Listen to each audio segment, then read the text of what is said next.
పిల్లలు, అందరూ బాగున్నారా పిల్లలు? పోయిన వారం మీ అందరికి వాక్యాన్ని చెప్పాను కదా, మరి దానికి జవాబు మీకు దొరికిందా? మనవారును నిష్ఫలులు కాకుండా నిమిత్తము అవసరమును బట్టి సమయోచితముగా సత్క్రియలను శ్రద్ధగా చేయుటకు నేర్చుకొనవలెను. దీనికి గల జవాబు తీతుకు రాసిన పత్రిక 3వ అధ్యాయం 14వ వచనంలో ఉంది. మరి మీ ఆన్సర్ కరెక్టేనా పిల్లలు? అయితే వెరీ గుడ్. ఇప్పుడు నేను మీ అందరికి ఇంకో వాక్యాన్ని చెబుతాను. అయితే ప్రియులారా, మేమిలాగు చెప్పుచున్నాను, మీరింతకంటే మంచిదియు రక్షణకరమైనదియు అయిన స్థితిలోనే ఉన్నారని రూఢిగా నమ్ముచున్నాము.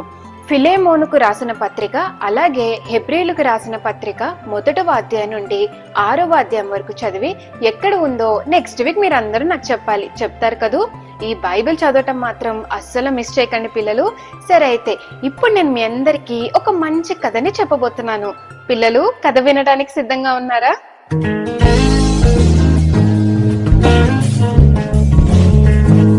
ఒక ఊరిలో ఒక రైతు ఉండేవాడు. అయితే ఆ రైతు దగ్గర ఒక కుక్క, అలాగే ఒక గాడిద ఉండేది. అయితే ఈ పొలం పనుల్లో కాస్త ఏవైనా బరువులవి మోయటానికి ఆ గాడిదని అతడు వాడుతూ ఉండేవాడు. కుక్క ఎప్పుడు ఇంటికి కాపలాగా ఉంటూ ఉండేది. అతడు పొద్దున్నుంచి సాయంత్రం వరకు ఎంతో కష్టపడి వచ్చి అతడు హాయిగా నిద్రపోయేవాడు. ఇలా కొద్ది రోజులు బానే ఉన్నాయి. అయితే ఒక రోజు ఏం జరిగిందంటే, ఆ రైతు ఉండే ఇంటికి ఒక దొంగ వచ్చాడు, అది కూడా అర్ధరాత్రి సమయంలో.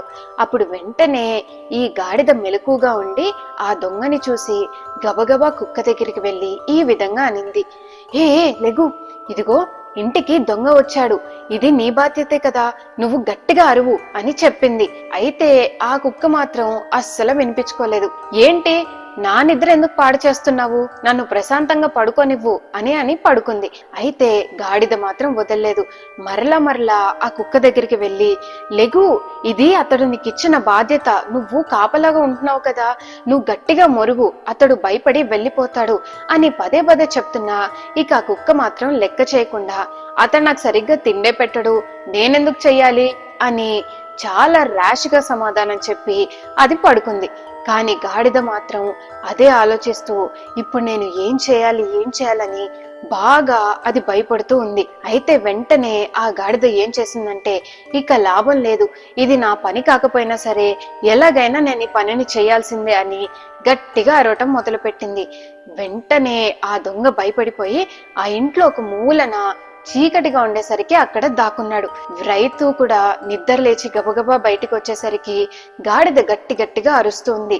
అయితే అతడు చుట్టూ చూసేసరికి అతడికి దొంగలెవరు కనపడలేదు.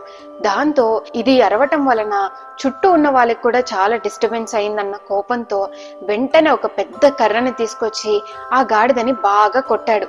కొట్టిన తర్వాత అది ఏడుస్తా కూర్చుంది.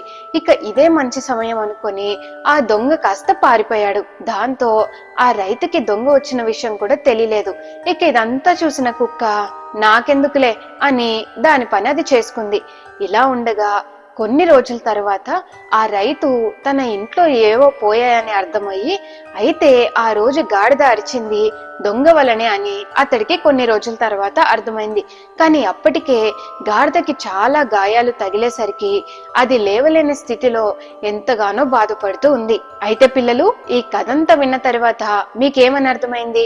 గాడిద తన పని కాకపోయినా సరే బాధ్యత తీసుకొని ఒక పని చేయడం వలన దానికి ఎటువంటి ప్రతిఫలం లేదు, కానీ చాలా నష్టమే జరిగింది.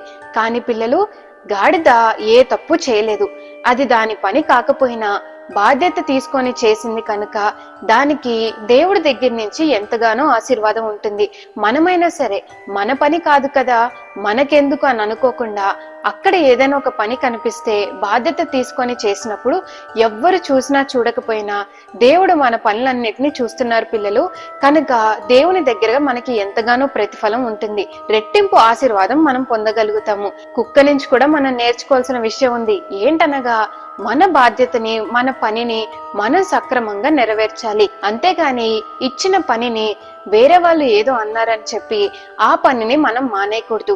ఎక్కడైనా ఏ పని చేసేటప్పుడైనా సరే మన పైన ఎవరున్నా సరే వారి మీద కోపంతో పనులు మానేయటం వంటివి చేయకుండా మనకి అప్పచెప్పిన బాధ్యతలన్నిట్లో పనులన్నిట్లో ఇంకొకరి విషయం ఆలోచించకుండా చక్కగా ఆ పనిని పూర్తి చేయాలి.